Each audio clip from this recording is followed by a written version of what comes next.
I'm sure this has happened to all of us. You go to buy something with a credit card and the cashier asks, "May I have your zip code?" Well, you may want to think twice before giving it. Jim Stickley is an identity theft expert. He's the founder of TraceSecurity. Jim, good morning to you.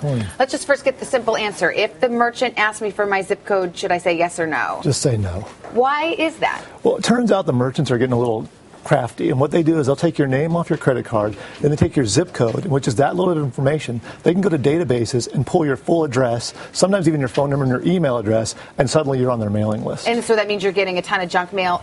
Is it from the retailer, or do they sometimes sell it to other third parties? That's even worse. Sometimes they'll use it for themselves. Sometimes they'll also sell it to third parties, and then it ends up all over the place. The National Retail Federation responded to us doing this story, and they said asking for generic information helps retailers tailor merchandise, customize advertising and marketing, promotions, deals, and coupons, and individualize the services. Thus, retailers may ask for general info such as zip codes in order to better know and serve their customers. A good point. What do you say to that? I mean, it sounds great, but the reality is that if you didn't sign up for some sort of a mailing list, you shouldn't end up on a mailing list. And so it's really deceptive. You know, it's like that. All that information is great to gather, but the reality is that you're not choosing to receive all this other stuff. Should you basically assume that if a store is asking for your zip code, it is going to result in junk mail from that store, or even worse, from a third party? I would at this point, yes. Okay, well, let's talk about the gas pump, because a lot of times when you pay at the pump and you put your credit card in, that asks for your zip code. Is that a different situation? It is very different. And in fact, the states that have put laws that say, hey, you're no longer allowed to ask for zip codes,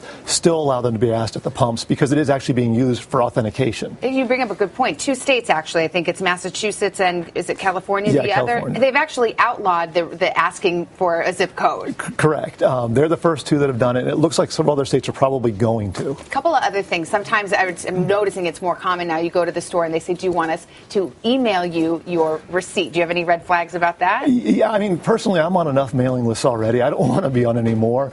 If for some reason you choose that, yeah, I want to be on your mailing list, make sure you at least ask the company, do you share this information? Because oftentimes you're not only getting on their mailing list, you're getting on everybody's mailing list. And I guess same question again. If you ask for your receipt to be emailed, should you assume you are now on their generic blast list? Absolutely. Okay. Are there any other quick tips you have for online shopping? Any other pitfalls we should watch out for? With online shopping, there's always a little checkbox you can click if you want to be on their mailing list. I don't recommend checking that box. All right, Jim Stickley, some good advice. Thank you so much.